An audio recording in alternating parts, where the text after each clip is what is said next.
Hello everyone, welcome to success with Rai academy. आज है 9 जून 2021 और 9 जून 2021 के दैनिक जागरण के राष्ट्रीय संस्करण को आज की इस वीडियो में हम डिस्कस करेंगे। तो चलिए वीडियो को स्टार्ट करते हैं। सबसे पहली जो हेडिंग हम ले रहे हैं वो है कि अनूप चंद्र पांडे नए चुनाव आयुक्त बने हैं। देखिए, उत्तर प्रदेश कैडर के पूर्व आईएएस अधिकारी अनूप चंद्र पांडे को मंगलवार को चुनाव आयुक्त नियुक्त किया गया है। कानून मंत्रालय में विधायी विभाग ने कहा है कि राष्ट्रपति ने 1984 बैच के सेवानिवृत्त भारतीय प्रशासनिक अधिकारी पांडे को उनके पदभार ग्रहण करने की तारीख से चुनाव आयुक्त के रूप में नियुक्त करने का आदेश दिया है। जो सुनील अरोड़ा हैं चुनाव आयुक्त, उन्होंने 12 अप्रैल को अपने पद से इस्तीफा दे दिया था। उसके बाद से ये पद खाली था। सुशील चंद्रा जो मुख्य चुनाव आयुक्त हैं और राजीव कुमार एक अन्य चुनाव आयुक्त हैं। थोड़ा सा इसमें हम चुनाव आयोग के बारे में जान लेते हैं कि चुनाव आयोग जो है वो एक स्वायत्त एवं अर्ध न्यायिक संस्था है जिसका गठन भारत में निष्पक्ष और स्वतंत्र रूप से चुनाव कराने के लिए किया गया था। इसकी जो स्थापना है वो 25 जनवरी 1950 1950 को इसकी स्थापना की गई थी। और जो प्रथम मुख्य चुनाव आयुक्त थे वो थे सुकुमार सेन। प्रथम मुख्य चुनाव आयुक्त कौन थे? सुकुमार सेन। और आपको ये भी पता होना चाहिए कि जो चुनाव आयोग है उसमें जो अधिकारी की नियुक्ति होती है, चाहे वो मुख्य चुनाव आयुक्त हो या फिर चुनाव आयुक्त हो, इनकी नियुक्ति राष्ट्रपति करते हैं और इनका कार्यकाल 6 साल का होता है या फिर उनकी उम्र जब तक 65 नहीं हो जाती तब तक, जो पहले हो जाए। नेक्स्ट न्यूज़ पर आते हैं। नेक्स्ट न्यूज़ है कि मरीजों की संख्या आबादी के आधार पर मिलेंगे टीके। केंद्र सरकार की तरफ से राज्यों और केंद्र शासित प्रदेशों को आबादी, कोरोना मरीजों की संख्या और टीकाकरण की प्रगति के आधार पर वैक्सीन की डोज आवंटित की जाएगी। सरकार ने 21 जून से लागू होने वाले कोविड टीकाकरण कार्यक्रम के लिए संशोधित दिशा निर्देश जारी किया है। राज्यों से वैक्सीन की बर्बादी रोकने के लिए कहा गया है। जो राज्य डोज बर्बाद करेंगे उसी अनुपात में उनके आवंटन में कटौती की जाएगी। प्रधानमंत्री मोदी ने 18 साल से अधिक उम्र के सभी लोगों के मुफ्त टीकाकरण की घोषणा के एक दिन बाद संशोधित दिशा निर्देश जारी कर दिए हैं। अभी तक क्या था कि जो वैक्सीन कंपनियां बनाती थी वो 50% केंद्र सरकार को बेचती थी, यानी कि केंद्र सरकार 50% खरीदता था, 25% राज्य सरकार और 25% प्राइवेट सेक्टर खरीदता था। यानी कि आप कह सकते हैं जो निजी हॉस्पिटल थे वे सब इसे खरीदते थे। लेकिन अब प्रधानमंत्री ने जो परसों संबोधन किया है राष्ट्र के नाम, उसमें उन्होंने बताया कि ये जो राज्यों वाला 25% है वो भी अब केंद्र सरकार खरीदेगा। यानी कि अब केंद्र सरकार 75% वैक्सीन खरीदेगा और 25% अभी प्राइवेट सेक्टर खरीदेंगे। और इसमें राज्यों को किसी प्रकार का कोई पैसा खर्च करने की जरूरत नहीं है। पूरा खर्चा केंद्र सरकार द्वारा वहन किया जाएगा। और प्राइवेट सेक्टर में जितने की भी वैक्सीन होगी, जैसे स्पुतनिक की कीमत, स्पुतनिक वी जो रूस की वैक्सीन है उसकी कीमत 1105 रुपये रखी गई है, 1150 रुपये रखी गई है। और इसमें 150 रुपये सर्विस चार्ज लगेगा, यानी कि जो अस्पताल सर्विस चार्ज लेना चाहें। और ये 150 रुपये जो है वो केंद्र सरकार द्वारा तय किया गया है। इससे अधिक कोई भी अस्पताल, निजी अस्पताल नहीं ले सकते हैं। नेक्स्ट न्यूज़ पर आते हैं। नेक्स्ट न्यूज़ है कि पूर्वी लद्दाख के पास 2 दर्जन चीनी जेट कर रहे हैं अभ्यास। भारत ने भी लड़ाकू विमान तैनात कर रखे हैं। देखिए, चीन जो है वो अपनी हरकतों से कभी बाज नहीं आता है और उसी श्रृंखला में ये इनका नया कारनामा है। भारत और चीन के बीच सीमा पर चल रही तनातनी को 1 वर्ष से अधिक का समय हो गया है, पर चीन की चालबाजियां कम नहीं हो रही हैं। अब अखबारों में जो चीन के अखबार हैं या प्रिंट मीडिया, इलेक्ट्रॉनिक मीडिया, उसमें भी ये खबरें आ रही हैं कि हम अभ्यास कर रहे हैं। लेकिन पूर्वी लद्दाख के सामने अपने एयरबेस पर एक बड़ा युद्धाभ्यास किया जा रहा है। भारत चीन की इस हरकत पर चौकन्ना है और उसकी हरकतों पर कड़ी नज़र भी रखे हुए है। इसमें जो रक्षा सूत्र हैं हमारे वो बताते हैं कि चीनी वायुसेना के युद्धाभ्यास में करीब 21 से 22 लड़ाकू विमानों ने भाग लिया। आप सोच सकते हैं कितनी बड़ी संख्या है। इनमें से J-11 फाइटर प्लेन भी हैं जो रूस के सुखोई 37 की आप नकल कह सकते हैं या फिर ऑप्शन कह सकते हैं। कुछ J-16 फाइटर प्लेन ने भी हिस्सा लिया है। रक्षा सूत्रों ने बताया कि युद्धाभ्यास का हाल ही में हुआ था, फिर भी भारतीय फौज जो है वो पूरी तरीके से सतर्क हैं। नेक्स्ट न्यूज़ है, संयुक्त राष्ट्र में भारत को मिली अहम जगह। भारत संयुक्त राष्ट्र के अहम अंग इकोनॉमिक एंड सोशल काउंसिल में चुना गया है। ये संयुक्त राष्ट्र के 6 प्रमुख हिस्सों में से एक है। भारत साल 2022 से 2024 के लिए चुना गया है। संयुक्त राष्ट्र में भारतीय राजदूत टी.एस. त्रिमूर्ति ने इसमें चुने जाने के लिए सभी को धन्यवाद कहा है। इकोनॉमिक एंड सोशल काउंसिल में 54 सदस्य हैं, इनमें से भारत भी एक है। इकोनॉमिक एंड सोशल काउंसिल संयुक्त राष्ट्र के विभिन्न लक्ष्यों की प्राप्ति के लिए अहम भूमिका निभाती है। भारत इसमें एशिया प्रशांत क्षेत्र के तौर पर चुना गया है। इसमें अफगानिस्तान, कजाकिस्तान और ओमान शामिल थे। वहीं क्रोएशिया, चेक रिपब्लिक, दक्षिण अमेरिका और कैरेबियन देशों से बेल्जी, चिली और पेरू, और अफ्रीकी देशों में से मॉरिशस, ट्यूनेशिया, तंजानिया, एस्वाटिनी और कोट डी आइवोर को चुना गया है। ये इंपॉर्टेंट न्यूज़ है, इसलिए आप इसका स्क्रीनशॉट ले सकते हैं। अब नेक्स्ट न्यूज़ है कि कोरोना को लेकर चीन पर दबाव डाल रहा है अमेरिका। अमेरिका ने अभी इसमें जो बाइडेन जो हैं उन्होंने राष्ट्रपति, उन्होंने एक हफ्ते पहले ये बोला था कि जो खुफिया एजेंसी है अमेरिका की, उसको ये जिम्मेदारी सौंपी गई है कि वो 90 दिनों के अंदर ये रिपोर्ट दे, खुफिया रिपोर्ट आप कह सकते हैं, दे कि जो कोरोना वायरस है उसकी उत्पत्ति कहाँ से हुई है। कई देशों द्वारा अब चीन पर दबाव बनाया जा रहा है। WHO पर भी जिस तरीके से अब दबाव बनाया जा रहा है कि वो निष्पक्ष होकर जांच करे। चीन के वुहान लैब से जो वायरस निकला है उसकी भी जांच की जाए। कई अटकलें ऐसी लगाई जा रही थी कि ये अमेरिका का भी इसमें सहयोग है, क्योंकि जो फंडिंग है वुहान लैब की, उसकी जो फंडिंग है वो अमेरिका की तरफ से की जा रही थी। तो वुहान का जो लैब है बेसिकली वो इस जो शोध है जानवरों पर कह सकते हैं, पक्षियों पर कह सकते हैं, उस पर शोध के लिए वो संस्था बनाई गई थी और उसमें अमेरिका ही नहीं कई देश फंडिंग कर रहे थे। लेकिन अब जिस तरीके से चीन पर यह आरोप लगा है कि उन्होंने एक ऐसा जैविक वायरस बनाया है जो हथियार के तरीके इस्तेमाल कर रहा है, उस पर अब कई देश आपत्ति जता रहे हैं। केंद्र ने 44 करोड़ और डोज का दिया है ऑर्डर। दिसंबर तक सभी वयस्कों को टीका लगाने को सरकार ने 127.6 करोड़ डोज की व्यवस्था कर ली है। पिछले हफ्ते बायोलॉजिल ई को 30 करोड़ डोज का ऑर्डर देने के बाद सरकार ने कोविडशील्ड और कोवैक्सीन की 44 करोड़ डोज का ऑर्डर बुक कर दिया है। इन सभी की सप्लाई जो है अगस्त से दिसंबर के बीच होगी। इसमें पहले 31 जुलाई तक सरकार 53.6 करोड़ डोज का ऑर्डर दे चुकी है। स्पुतनिक वी शामिल नहीं है, जिसका रूस से आयात होना शुरू हो चुका है और जुलाई के बाद भारत में बड़े पैमाने पर इसका उत्पादन भी होने लगा है। नीति आयोग के सदस्य डॉक्टर वी.के. पॉल ने कहा है कि 44 करोड़ डोज में 25 करोड़ डोज कोविडशील्ड की है और 19 करोड़ कोवैक्सीन की है। नेक्स्ट न्यूज़, इसमें हमें 2-3 पॉइंट मिलेंगे जानने के लिए कि बच्चों को गैर कानूनी ढंग से गोद देने वालों पर करें कार्रवाई। कोरोना के दौरान अनाथ हुए बच्चों की देखभाल और मदद के इंतजाम पर सुनवाई कर रहे सुप्रीम कोर्ट ने सभी राज्यों और केंद्र शासित प्रदेशों को निर्देश दिया है कि गैर कानूनी ढंग से बच्चों को गोद देने और लेने में शामिल लोगों पर गैर सरकारी संगठनों के खिलाफ कार्रवाई करें।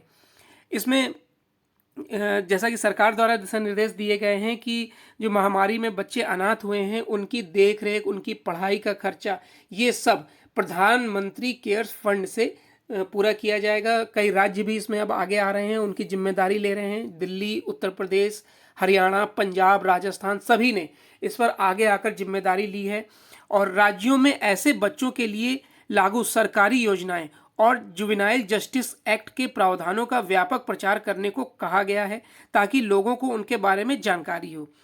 अब यहाँ पर पॉइंट आया जुवेनाइल जस्टिस एक्ट।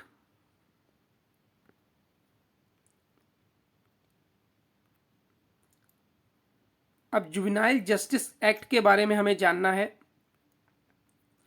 तो जुवेनाइल जस्टिस एक्ट जो है वो धारा 82(7) के तहत एक कानून है जिसमें कि 7 वर्ष से कम या आप कह सकते हैं कि 7 वर्ष तक की आयु के जो शिशु हैं उनके कार्य को अपराध नहीं माना जाएगा। मतलब कहने का ये है कि ऐसे बच्चे जिनकी आयु 7 वर्ष से कम है उसके द्वारा किया गया कोई भी अनैतिक कार्य अपराध नहीं माना जाएगा। यही है जुवेनाइल जस्टिस एक्ट। राज्यों को जो दिशा निर्देश दिए गए हैं उसमें न्यायमूर्ति एल नागेश्वर राव और अनिरुद्ध बोस की पीठ ने बयान जारी किया है। आदेश 7 जून तक का है और लेकिन सुप्रीम कोर्ट की वेबसाइट पर 8 जून को अपलोड हुआ। 7 जून को सुनवाई के दौरान राष्ट्रीय बाल आयोग ने कोर्ट को बताया कि सभी राज्यों की ओर से बाल स्वराज पोर्टल पर अपलोड किए गए ब्यौरे के मुताबिक कोरोना महामारी के दौरान मार्च 2020 से लेकर 5 जून 2021 तक कुल 30,071 बच्चे बेसहारा हुए हैं। अब ये बाल स्वराज पोर्टल क्या है? देखिए, बाल स्वराज पोर्टल जो है वो राष्ट्रीय बाल अधिकार संरक्षण आयोग यानी कि NCPCR, राष्ट्रीय बाल अधिकार संरक्षण आयोग NCPCR ने एक ऑनलाइन ट्रैकिंग पोर्टल चलाया है। बाल स्वराज तैयार किया गया है पोर्टल, जिसमें अनाथ हुए बच्चों की जानकारी दी जाएगी। तो इसके मुताबिक कोरोना महामारी के दौरान मार्च 2020 से लेकर 5 जून 2021 तक कुल 30,071 बच्चे बेसहारा हुए हैं। कोर्ट ने गैरकानूनी ढंग से गोद लेने की गतिविधि में शामिल लोगों के खिलाफ कार्रवाई के निर्देश के अलावा राज्यों से कहा है कि लगातार ऐसे बच्चों की पहचान करें और तत्काल उन्हें जरूरी मदद मुहैया कराएं। डिस्ट्रिक्ट चाइल्ड प्रोटेक्शन यूनिट सूचना मिलते ही तत्काल प्रभावित बच्चों और उसके संरक्षण से संपर्क करेगी। नेक्स्ट न्यूज है कि निजीकरण को तैयार बैंक लाएंगे VRS। देखिए, वित्त मंत्री ने जो अपने बजट भाषण में बोला था कि वो 2 बैंकों का, इसमें पहले तो 4 बैंक बोले गए थे, 4 बैंकों का निजीकरण और एक इंश्योरेंस सेक्टर के का निजीकरण किया जाएगा। उसमें 4 बैंक फिर से सुन लीजिए: central bank of India, Indian overseas bank और बैंक ऑफ महाराष्ट्र। ये 4 बैंक थे जिनका निजीकरण किया जाना है, लेकिन वित्त वर्ष मार्च 2021 से मार्च 2022 तक सिर्फ 2 बैंकों का निजीकरण प्राथमिकता तौर पर किया जाएगा। वो बैंक हैं सेंट्रल बैंक ऑफ इंडिया और इंडियन ओवरसीज बैंक। यहाँ पर 2 बैंकों की बात कही गई है, लेकिन जो तीसरा बैंक जो इंडियन ओवरसीज से भी पहले प्राइवेटाइजेशन के लिए काफ़ी इस समय जोरों पर नाम चल रहा है उसका, वो बैंक है बैंक ऑफ इंडिया। तो ये जो 2 बैंकें हैं, 3 बैंकें, इसमें अब निजीकरण की जो रफ्तार है वो काफ़ी तेज कर दी गई है। और उसके बाद अब वित्त मंत्रालय द्वारा सरकारी जो ये बैंक है उनके लिए एक बेहद आकर्षक स्वैच्छिक सेवानिवृत्ति योजना यानी कि VRS लाया गया है। इसकी जानकारी देते हुए कहा गया है कि इसका मकसद अतिरिक्त मानव संसाधन से मुक्त होना है।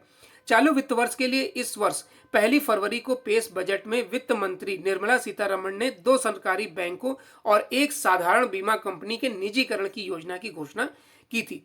पिछले दिनों नीति आयोग ने निजीकरण के लिए 2 बैंकों के जो नाम है वो सचिवों को भेजे थे। उसके मुताबिक सेंट्रल बैंक ऑफ इंडिया और इंडियन ओवरसीज बैंक के नामों को शामिल किया गया है।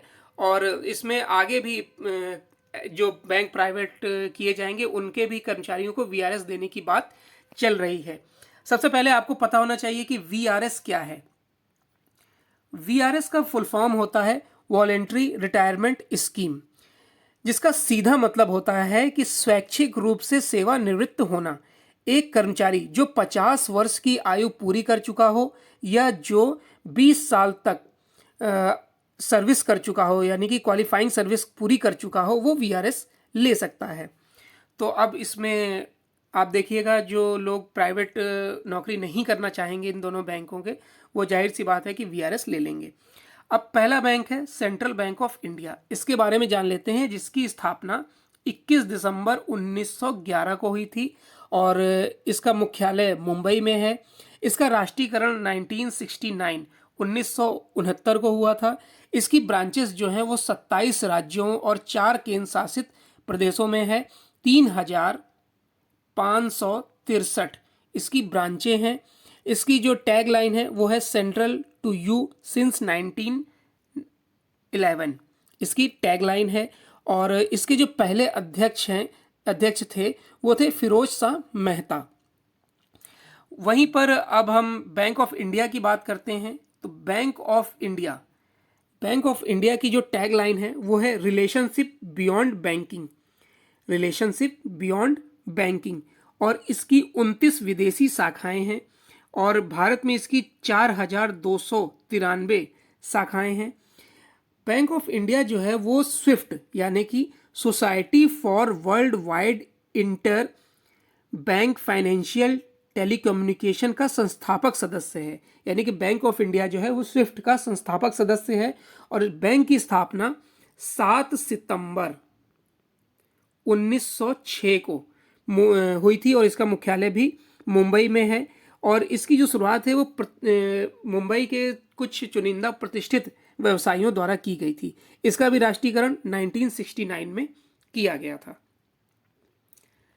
नेक्स्ट न्यूज़ है कि इनकम टैक्स की ई फाइलिंग पोर्टल में दिक्कत पर वित्त मंत्री गंभीर। अभी देखिए कल ही इसकी शुरुआत करी गई थी। इनकम टैक्स विभाग की नई ई फाइलिंग वेबसाइट के लाइव में होने वाली देरी को वित्त मंत्री निर्मला सीतारमण ने गंभीरता से लिया है। मंगलवार को उन्होंने ट्वीट कर वेबसाइट का निर्माण और संचालन करने वाली कंपनी इन्फोसिस और इसके चेयरमैन नंदन नीलकेणी से कहा है कि इस वेबसाइट की सेवा गुणवत्ता का पूरा ध्यान रखा जाए ताकि करदाताओं की इसकी वजह से कोई दिक्कत ना आए।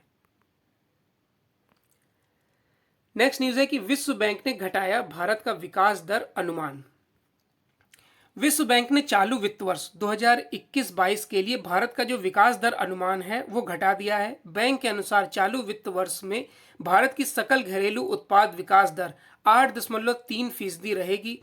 पहले बैंक ने इसकी जो वर्ष है वो अप्रैल में विकास दर 10.1 बताई थी। यानी कि पहले विकास दर 10.1% बताई थी और अब 8.3 कर दी है।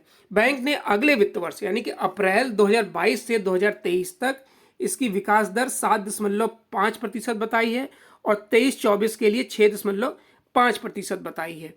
और अगर पूरे विश्व की विकास दर की हम बात करें तो पूरे विश्व की विकास दर 5.6% रहने की बात कही गई है, जो 80 वर्षों में किसी भी मंदी के बाद से सबसे अच्छी विकास दर होगी।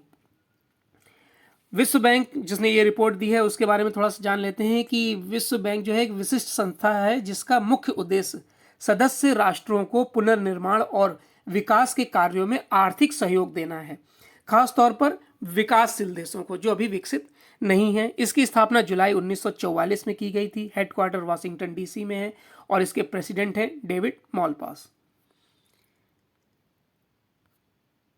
नेक्स्ट न्यूज़ है कि अर्थव्यवस्था के बुरे दौर से बाहर दूसरी तिमाही में दौड़ेगी विकास की गाड़ी। अर्थव्यवस्था अपने बुरे दौर से बाहर आ चुकी है।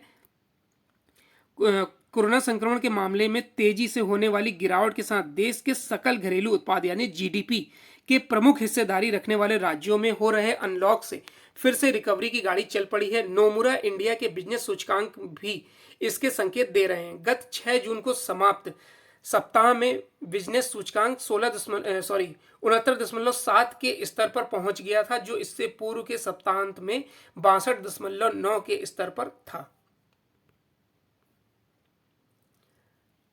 अब आते हैं हम एडिटोरियल पेज पर और पहला जो एडिटोरियल है वो लिखा गया है इंडिक एकेडमी के सदस्य विकास सारस्वत द्वारा कि दबंगई दिखाती तकनीक की ताकतें।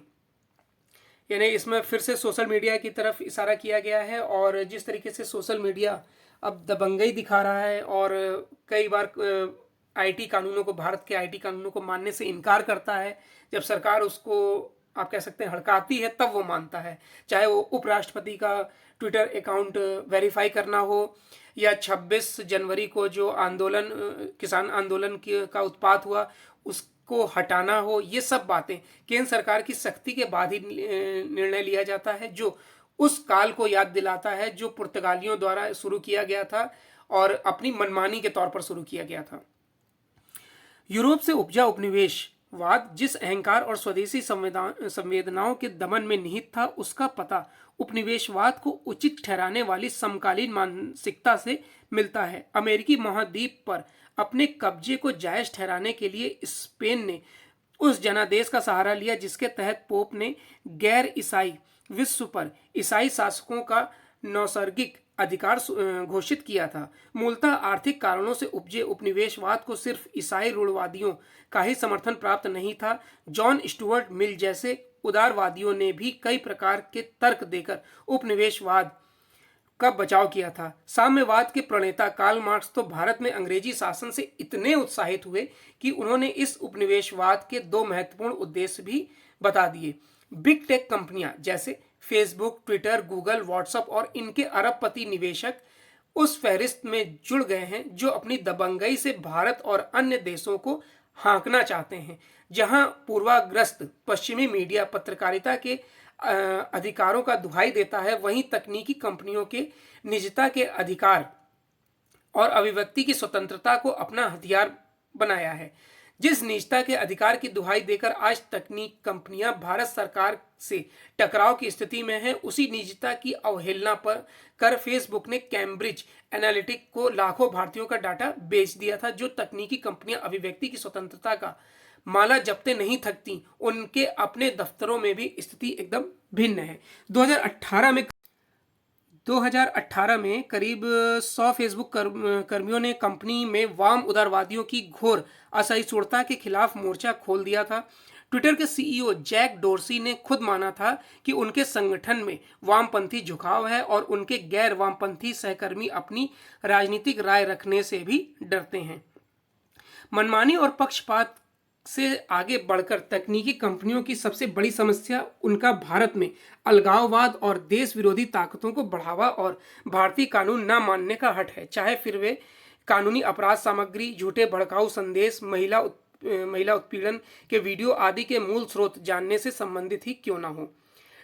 ट्यूनीशिया, मिस्र आदि में अपनी दखलंदाजी से सत्ता परिवर्तन के बाद टेक कंपनियों के हौसले काफी बढ़े हुए हैं।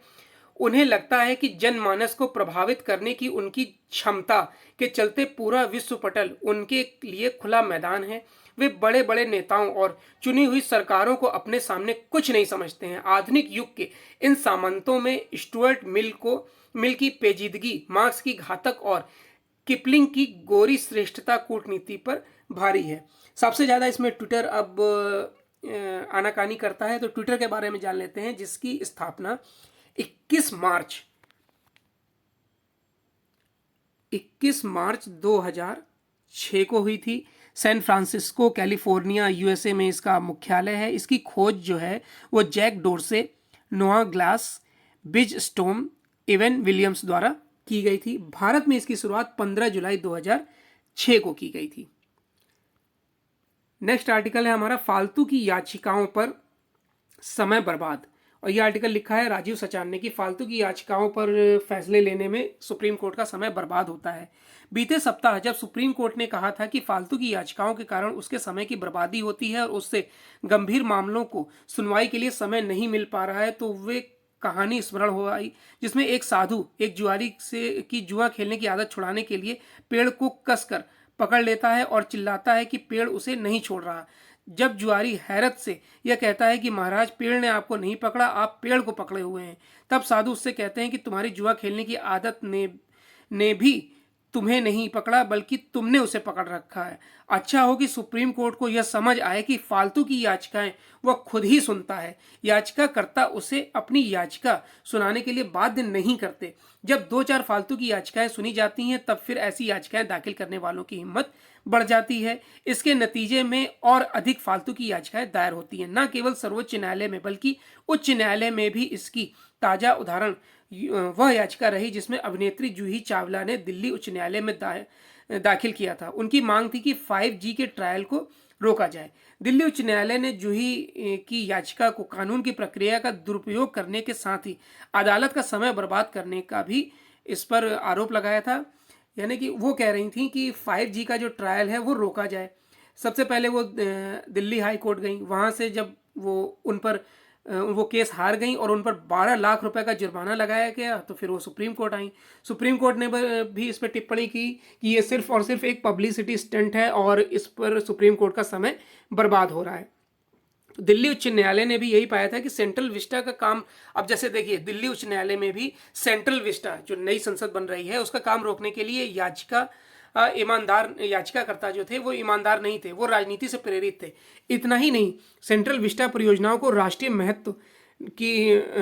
महत्व बताया गया है दिल्ली उच्च न्यायालय द्वारा, और इसमें प्रदीप कुमार नाम के याचिकाकर्ता पर कोई असर नहीं पड़ा। उन्होंने इस दलील के खिलाफ सुप्रीम कोर्ट चले गए, यानी इन पर भी 2 लाख रुपए का जुर्माना लगाया गया था, और दिल्ली हाई कोर्ट ने बोला कि ये जो संसद नई बन रही है वो राष्ट्र हित में है, यहाँ पर कई आधुनिक चीज़ें होंगी जिससे राष्ट्र का और विकास किया जा सकेगा, निर्णय जल्दी होंगे, कई बातें ऐसी बोली गई थी। लेकिन प्रदीप सिंह ने इससे कोई सीख नहीं ली, अब वो सुप्रीम कोर्ट चले गए हैं। तो इन सब याचिकाओं से ही सुप्रीम कोर्ट का तो इसमें हम सुप्रीम कोर्ट के बारे में थोड़ा सा जान लेते हैं कि सुप्रीम कोर्ट, जिसे संविधान के भाग 5 अध्याय 4 के तहत स्थापित किया गया था, भारतीय संविधान के अनुसार उच्च न्यायालय की भूमिका संघीय न्यायालय और भारतीय संविधान के संरक्षक की है। उच्च न्यायालय सबसे उच्च अपीलीय अदालत है। 1950 में इसकी जो स्थापना हुई थी वो 1935 में बनाए गए फेडरल कोर्ट की जगह स्थापित किया गया था। इसमें 47 मुख्य न्यायाधीश हो चुके हैं अभी तक, और हमारे 48वें जो मुख्य न्यायाधीश हैं वो NV रमन्ना हैं। सर्वोच्च न्यायालय के जो प्रथम मुख्य न्यायाधीश थे, मोस्ट इंपॉर्टेंट क्वेश्चन है SSC के लिए, वो थे H.J. कनिया। H.J. कनिया पहले मुख्य न्यायाधीश थे, और जो सुप्रीम कोर्ट है उसमें 34 न्यायाधीश होते हैं, एक चीफ जस्टिस और 33 जज होते हैं, तो टोटल हो गए 34। ये इंपॉर्टेंट है कि 1935 में जो फेडरल कोर्ट बनाया गया था उसी की जगह 1950 में सुप्रीम कोर्ट ने ली थी।